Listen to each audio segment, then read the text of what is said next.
especially to the pro-life movement. He's a Jesuit priest. His parish consists of all the members of Parliament and the world, a very unique parish. His message for many years has never changed. His message is this: life is sacred, and the life of the person, the human being in the womb of a woman, must be preserved from the moment of conception till its natural death. So it is my privilege and my joy to introduce to you today, on this wonderful feast day of the Sacred Heart of Jesus, Father Tony Van Heen. Good morning, Father. Thank you very much, Donald. Father, we're going to proceed with some questions. My first question is, what circumstances brought you here, of all places, on Parliament Hill in Ottawa, Canada? Well, this was back in 1989, and we were doing Operation Rescue at that time at the different abortuaries, trying to block the entrances so that the patients going in couldn't get in. And I met a fellow there named Kurt Gale, and he had been on Parliament Hill the year before, fasting for life with another fellow for 19 days, and he was going to do the same thing in 1989. And I didn't know which was better, to continue with Operation Rescue or to go with him on a fast on Parliament Hill, because I had already had experience with long-term fasting. So I asked him what he thought would be better. And he said he thought there were more people willing to go to jail at that time than were to fast. So I said, well, I'll join you. So that's what happened there. We came up in 1989, 2 days before Parliament opened, with Helen Walsh was from Nova Scotia, and she started in British Columbia and came Ottawa with 2 members from each province and territory. She was walking the whole distance, and on Parliament Hill she organized 2 representatives from all the provinces and the territories for about 5 days. And then they left and we continued our fast for life. So you have been here faithfully all these years, for a total of 23 years now, whenever Parliament sits. Okay, that's wonderful. Okay, in the beginning of the film here, we saw Malachi. Very graphic sign, as we're often told by the people, you know. Could you tell us why you exposed them? What the public's reaction is? And your other signs that are with words but very to the point, such as, without God, we self-destruct. The only gay marriage is between a man and a woman.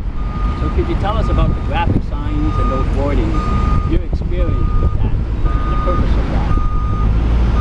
Well, I've always had a graphic sign from the beginning. I don't really know how that happened or anything about it. But the baby Malachi sign I find the most effective sign that I have. And mainly because it's a picture, it's an image. And that draws the attention. So that's the most effective sign that I have. This sign here pretty well has everything that the purpose of my being on the Hill fasting for life.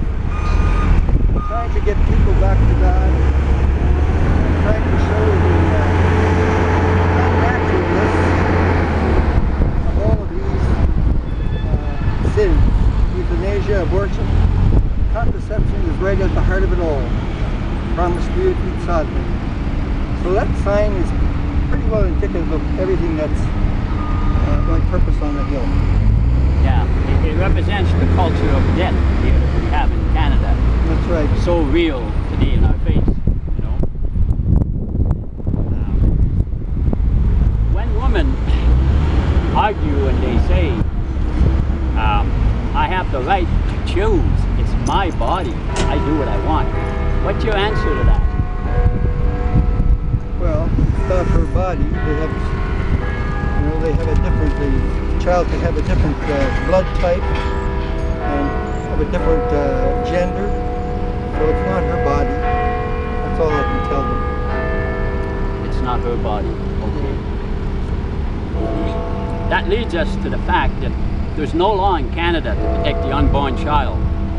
There's no law against abortion from the moment of conception until it is completely outside of the mother's womb. This is so because the child in the womb isn't recognized as a person, as a human being. So what do you have to say about this in the light of motion 312, which has already had an hour of discussion, and which will have the second and last hour of discussion on September 18th, coming up this fall? What do you have to say about that motion and the fact that the human being is not recognized as a person in the womb of a woman? Well, it's very good of Member of Parliament from Kitchener, Stephen Woodworth, to bring that motion forward to have a discussion about the personhood and humanity of the unborn. It's obvious to us who are in the pro-life movement that the child in the womb is a human being and never comes out to be anything else, and a person. But we just have to keep, I guess, pointing this obvious fact out so that people will gradually begin to realize that themselves and own up to the fact that that's true. Yes. Okay. Yeah, we know from the ultrasound, we know from God's Word, and we also know from science. And that's what Stephen Woodward is trying to do, is get the committee to sit down and say, what does science say about the human being, Father? Right. So that leads us to a very important question. What message do you have today for the young teens and adults in regards to sex and the birth control pill and condoms and the way they tie in directly to abortion? Well, I think one of my signs that I have, and I was having it on the Hill daily at one time for a few years, is that contraception has corrupted society. We've had more contraceptives in the last 40, 50 years than ever before. We've had more of all the problems that the contraception was supposed to do away with. You know, it's because they think they can have sex without consequences. They think they're safe with condoms and contraceptives, but none of that is really safe. There's always a certain amount of percentage that fails. So the purpose of the contraceptive mentality has been shown to not work. It hasn't reduced the sexual diseases. It hasn't reduced fidelity or infidelity in marriage. Increased it. All the arguments for it have proved not to be true. So I would maybe continue to tell the